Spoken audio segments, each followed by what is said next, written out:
Assalamualaikum warahmatullahi wabarakatuh. Jumpa kembali bersama Kang Celeng. Masih dengan jaket hijaunya. Kali ini sedang ngebit nyari orderan buat bertahan hidup di rantau. Ya memang begini, harus rajin-rajin bekerja kalau di perantauan itu. Soalnya yang namanya hidup di perantau itu kalau pulang kampung, penilaian orang di kampung itu pasti sukses, tapi belum tentu ya.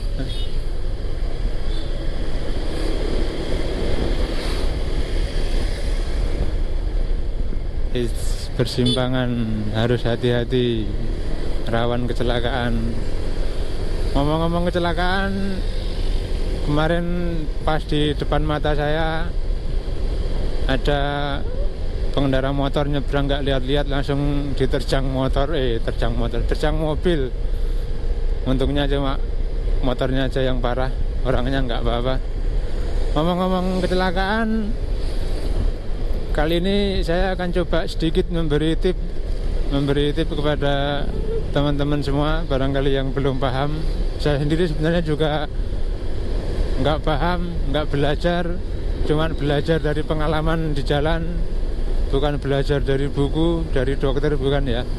Cara menangani kecelakaan di jalan, dari yang saya perhatikan ketika menjumpai terjadinya laka lantas, terutama roda 2 itu sepertinya banyak yang salah. Jadi gini ya, ketika kita menemui kecelakaan di jalan, itu yang pertama, saat menolong korban itu kita amankan lokasi, kita beri aba-aba ke pengendara lain kalau ada kecelakaan. Tapi kalau biasanya kalau udah banyak kerumunan orang itu udah ngerti. Nah, jadi itu. Kemudian untuk selanjutnya menolong korban. Ini yang menolong korbannya ya. Kalau menolong kendaraannya itu bisa belakangan. Cara menolong korban itu banyak, saya lihat banyak yang salah. Kayak asal diangkat, pas di samping langsung dikasih minum, pas sudah minggir, itu menurut saya salah. Jadi usahakan kalau menolong korban yang sadar, itu jangan langsung dikasih minum. Soalnya yang namanya orang kecelakaan itu nggak butuh minum, tapi butuh ditenangkan. Soalnya pasti perasaannya apa ya, masih kacau, terus dadanya hatinya pasti berdegup, dak-dikduk, nggak karuan. Percaya deh, pasti itu. Nah, di saat jantung berdegup kencang terus kita kasih minum, itu ya ada kemungkinan tersedak, malah tambah bahaya toh. Gitu toh ya. Jadi intinya itu salah satunya, jangan dikasih minum, cukup dikasih suruh tenang aja. Tenang Pak, tenang Bapak, nggak apa-apa, atau Bu, gitu. Tarik nafas, buang pelan-pelan. Pokoknya atur nafas supaya korban bisa tenang, terus jantung nggak begitu kencang berdetaknya. Ini yang salah satunya. Kemudian kalau korban tergeletak, nggak sadarkan diri, itu bisa kita cek dulu apakah nggak sadarkan diri itu cuma pingsan atau meninggal. Kalau meninggal ya sebaiknya hubungi polisi untuk olah TKP. Tapi kalau korban masih ada masih ada suara berisik truk, tar dulu, nyalip dulu.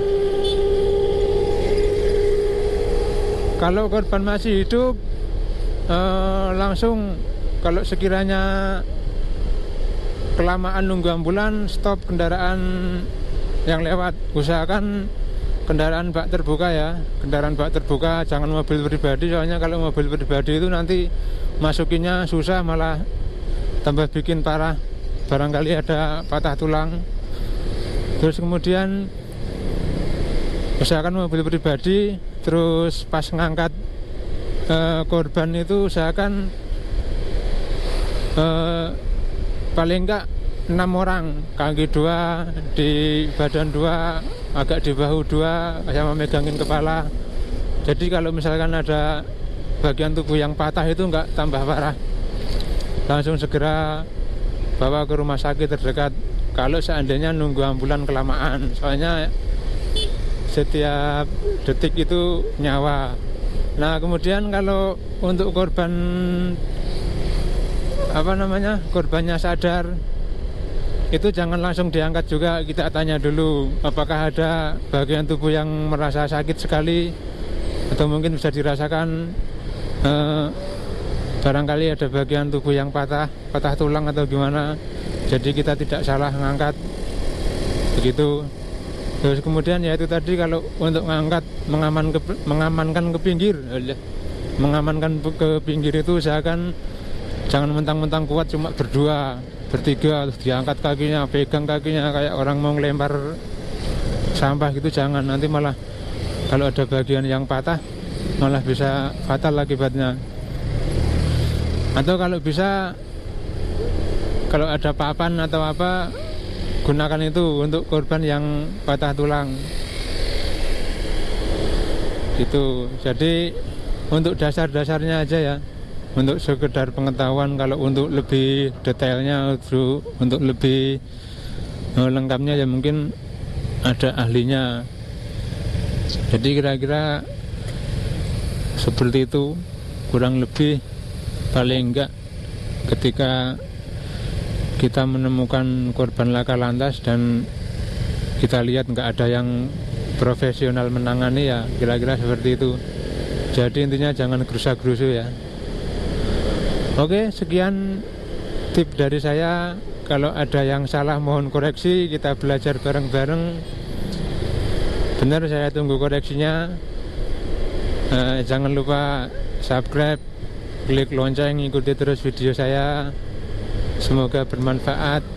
Yang sudah menonton terima kasih, yang belum menonton ya moga tersadar terus bisa menonton, supaya channel saya bisa berkembang. Berkah buat saya, berkah buat penonton semua. Sampai jumpa di video saya berikutnya. Terima kasih, selamat siang.